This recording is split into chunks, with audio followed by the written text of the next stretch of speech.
ప్రవీణ్ నాకు ఫోన్ చేసింది ఈ బంగ్లా నుంచి. ఆ ఫోన్ నెంబర్ ఉన్న అడ్రస్ ఇదే.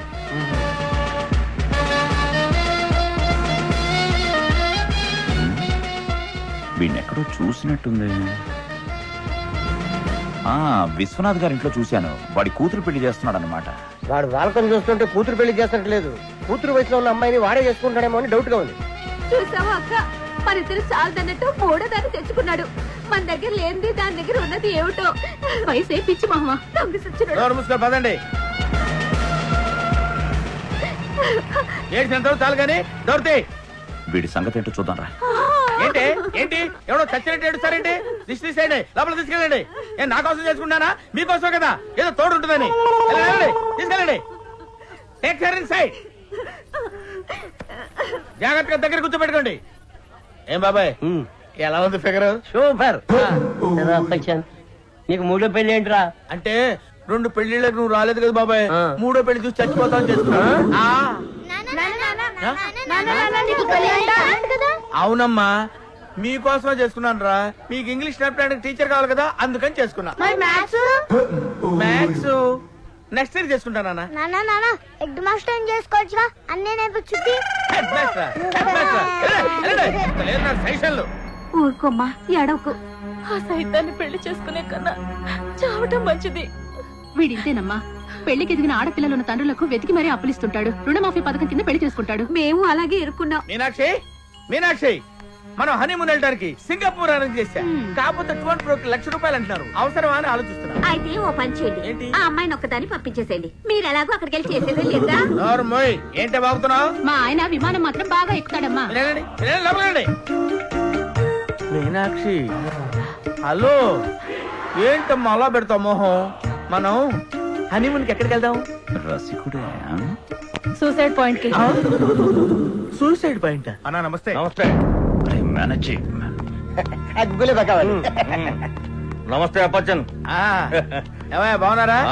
ఏంటి 3వ పెళ్లి అంట? అవును, మా ఇద్దరు పెళ్ళాలు నాన్ వెజ్ చేస్తే సరిగ్గా మీకు నచ్చటం లేదంట కదా, అందుకని 3వ పెళ్లి చేసుకున్నా. ప్రవీణ్ ఎక్కడ? ముహూర్తం టైంకి వస్తానన్నా. ముహూర్తం టైంకి వస్తాడా? ఏంటండి ఈ పెళ్లి చేసుకుంది ఆయన కోసం? ఇంత లెవెల్కి వచ్చారంటే ఆయనే కదా. వెళ్ళండి.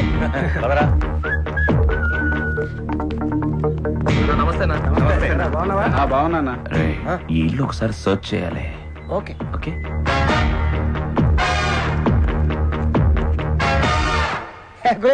ఏంటి మీ దగ్గర గన్ను ఒకసారి ఇస్తారా? కాల్చి ఇచ్చేస్తాను. కాలుస్తావా? పోనీ కత్తి ఇవ్వండి, కసకస పొడి చేసి ఇచ్చేస్తాను. ఏంట్రా నువ్వు మాట్లాడేది? నేనేమన్నా డబ్బు అడిగానా డైమండ్స్ అడిగాను సార్. నమస్కారం అండి.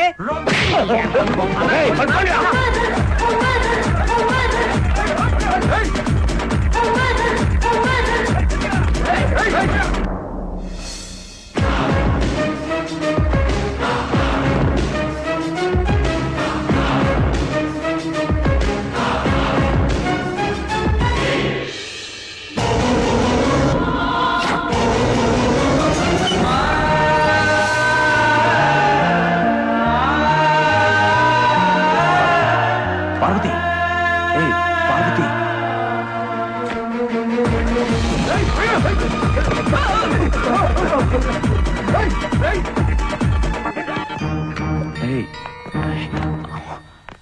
ఇప్పుడు ఏడ్చి మాత్రం ఏం ప్రయోజనం? ఏంటి ఏవో కొంపలంటూ పోయినట్టు ఏడుస్తున్నారు. భగవంతుడు నెలకు 30 రోజులు ఎందుకు ఇస్తాడు తెలుసా? 3కి 3 పదులు పంచి పెట్టమని. వెళ్ళండి. జీవితంలో ఎప్పుడు ఎవరి కోసం పరిగెత్తలేదురా. వాడు చేజ్ అనుకున్నాడా, రన్నింగ్ రేస్ అనుకున్నాడా? ఏమనుకున్నాడు ఏంటో అన్నా. వాడు దొరకాలే, ఆ 2వ కాళ్ళు కూడా ఇరిసేస్తా.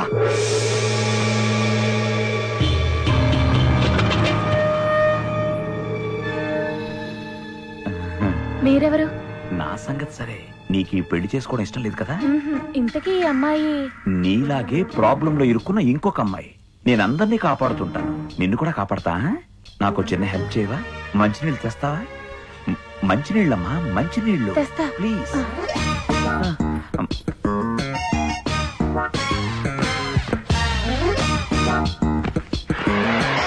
ఆగు ఆగు. ఎక్కడికి? మంచినీళ్ళు తాగడానికి. తాగొచ్చు కదా. మళ్ళీ దాహం వేస్తే తాగుదామని. మళ్ళీ దాహం వేస్తే తాగుదామనే? అంటే అంతా అయిపోయిన తర్వాత మళ్ళీ తాగుదామనే? అయ్యో, ఏమిటి చేశాడు ఆ బ్రహ్మ ఈ బొమ్మ పాలతోన మట్టితోన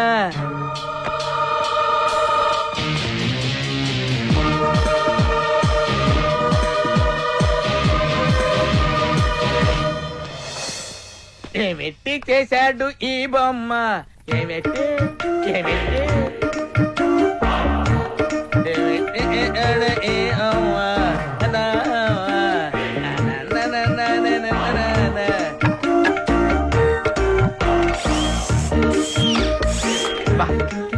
స్ప్రే ఏంటి అది ఒక రకంగా ఉంది అది దోమలది దోమలు కూడా ఈ మధ్య స్ప్రే వాడుతున్నాయా ఓకే ఓకే నాకు దాహం వేస్తుంది అక్కడ చెంబేది తెలీదు అక్కడ చెంబేది తెలీదు పార్వతి పార్వతి ఏంటా బీరువా కదులుతుంది తెలీదు పార్వతి పార్వతి ఏంటి తెలీదు ఓహో తెలియదంటున్నావా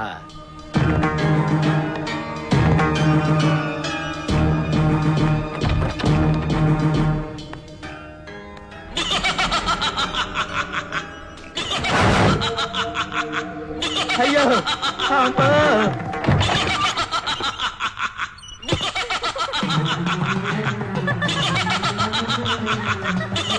అయ్యో అయ్యో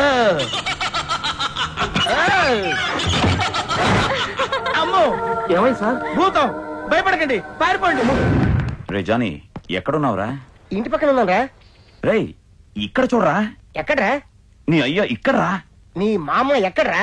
రేయ్ నీకు నేరుగా చూడరా. ఇక్కడ రా రా రా. మీనాక్షి మణిరత్నం సినిమాలో హీరోయిన్ లాగా అందంగా ఉంటది అనుకుంటే రామ్ గోపాల్ వర్మ సినిమాలో హీరోయిన్ లాగా రాక్షసిలా తయారైపోయింది. మరి ఇప్పుడు ఏం చేద్దాం అనుకుంటున్నారండి? నోర్మై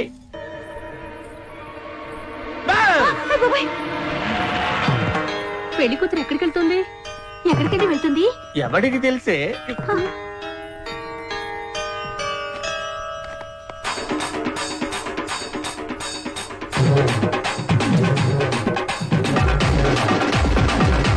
అమ్మా అమ్మా రే పెళ్లి కూతురు పారిపోతుందిరా పట్టుకోండి వెళ్ళండి. చిన్నమ్మ కళ్యాణ్ కొన్ని ముందే ఓడిదే ఏమోరా పట్టుకో వెళ్ళు. ఏంటి కులుకుతున్నారేంటి? వెళ్ళండి వెళ్ళండి లోపలికి వెళ్ళండి. వెళ్ళండి వెళ్ళండి. అమ్మా ఓరే నాయనో అమ్మో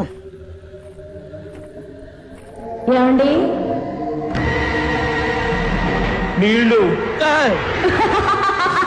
అమ్మో అదేంటన్నా అలా పారిపోయింది? అరే అన్నొస్తుంది. ఏంట్రా పెళ్లి వాళ్ళందరూ ఏమైపోయారు? పెళ్లి కూతురు దయ్యం పట్టిందంట. అది పారిపోతే అందరూ దాన్ని వెనకే పరిగెత్తారు. సరే పదండి వెళ్దాం.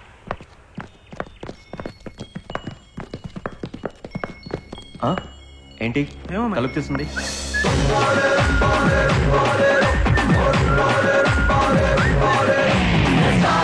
రా రాజా రా. ఎక్స్పెక్ట్ చేయలేదు కదూ. నువ్వు వచ్చే లోపల నేను పార్వతిని తీసుకుని వెళ్ళిపోవచ్చు, కానీ నేను నీలాంటి వాడిని చూసి బెదిరేవాణ్ణి కాదు, ఎదురు నిలబడేవాణ్ణి. ఓ వీళ్ళేనా నీ గ్యాంగ్? నా గ్యాంగ్ చూస్తావా? హలో హలో, నా పేరు రాయలసీమ రెడ్డప్ప. మనల్ని ఆంధ్ర అబ్బులు అంటారు. వీన్ని తెలంగాణ సత్య అంటారు. నన్ను శివరాం అంటారు. ఇప్పుడు మా టాలెంట్ ఏంటో చూస్తావా? జెటెక్స్ బ్రదర్స్ అటాక్.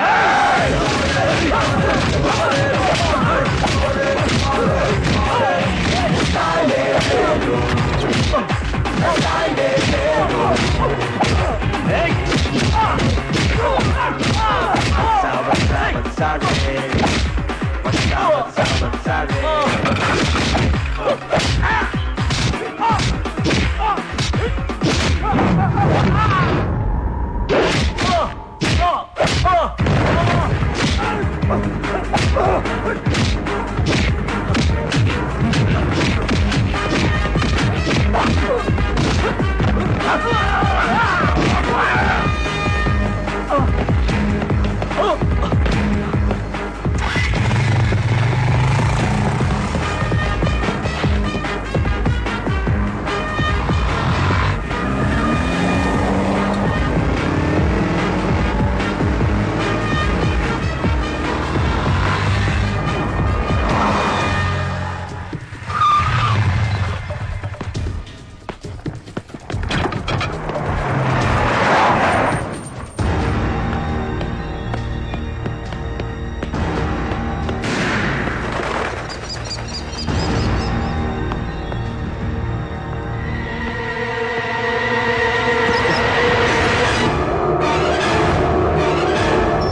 హలో శివరాం, చెప్పు కిషోర్. ఎక్కడున్నారా? బార్డర్ లో. నువ్వు వెంటనే వచ్చి పోలీసులు లొంగిపో. నాకు రావాలనే ఉందిరా, కానీ అక్కడికి వస్తే తమిళనాడు పోలీసులు, ఆంధ్ర పోలీసులు నాకు కావాలి అని ఎక్కడ కొట్టుకు చేస్తారో అని భయంగా ఉంది. అక్కడేమైందిరా? ఇక్కడ ప్రవీణ్ చనిపోయాడు. ఓ, వాడిని కూడా నువ్వు చంపలేదన్నమాట. ఇన్నాళ్ళకి నేను నీకు కరెక్ట్ గా అర్థమయ్యానురా. చూడు, ఎవరు నమ్మినా నమ్మకపోయినా మనందరికీ తెలియని ఒక నిజం ఉంది. దాన్ని తెలుసుకోవడానికి నేను వస్తాను. ఇదేంట్రా కథ అట్టం తిరిగింది? ఇటు ఆంధ్ర కాక తమిళనాడు కాక ఇంకా బ్యాలెన్స్ ఏముంది? కేరళ ఉంది. కేరళ వెళ్తే ఆ బ్యాక్ వాటర్ బోట్ లో కూర్చొని బీరు తాగుతూ మోహన్ లాల్ రేయ్, ఆప్. ఏదో కుట్ర జరుగుతోందిరా. శత్రువు మన చుట్టుపక్కలే ఉన్నాడు. ఏ నిమిషంలోనైనా మన ఇద్దరిలో ఎవరో ఒకరిని చంపబడతాం. ఇంతకాలం మన కళ్ల ముందు ఒకే ఒక శత్రువు ఉండేవాడు. ఆ ప్రవీణ్ ఇప్పుడు లేడు. వాణ్ణి ఎవరు పంపించారో మనకు తెలీదు. కానీ ఒకటి మాత్రం నిజం, అసలు శత్రువు మీ ఇంట్లోనే ఉన్నాడు. అతనికి భయపడి మనం పారిపోవడం మొదలు పెడితే ప్రాణాలు పోయేంత వరకు మనం పరిగెత్తాల్సి వస్తుంది. అంతకంటే వాడు మన మీద దాడి చేయడానికి ముందే వాడిని వాడి ప్లేస్ లోనే మనం ఫేస్ చేయాలి. దానికి పార్వతి ఫుల్ సపోర్ట్ నాకు కావాలి. ఎందుకంటే కొన్ని సంవత్సరాల తర్వాత ఈ శివరాం మళ్లీ కేసు టేకప్ చేయలేదు. మా శివరాం కోర్టు వేసేది కోర్టులో వాదించడం కాదు, శత్రువు కోటని తునాతునకలు చేయడానికి. నువ్వుండ్రా. కానీ మా ఇంటికి ఎలా వెళ్తాం? నీ మీద షూటెడ్ సైట్ ఆర్డర్స్ ఉన్నాయి కదా. అవన్నీ నేను చూసుకుంటాను. మామా, షూటర్ సైడ్ ఆర్డర్ అంటే? సైట్ ఉన్న వాళ్ళని షూట్ చేయమా. అమ్మయ్యా, మనం సేఫ్, మనకు సైట్ లేదు కదా.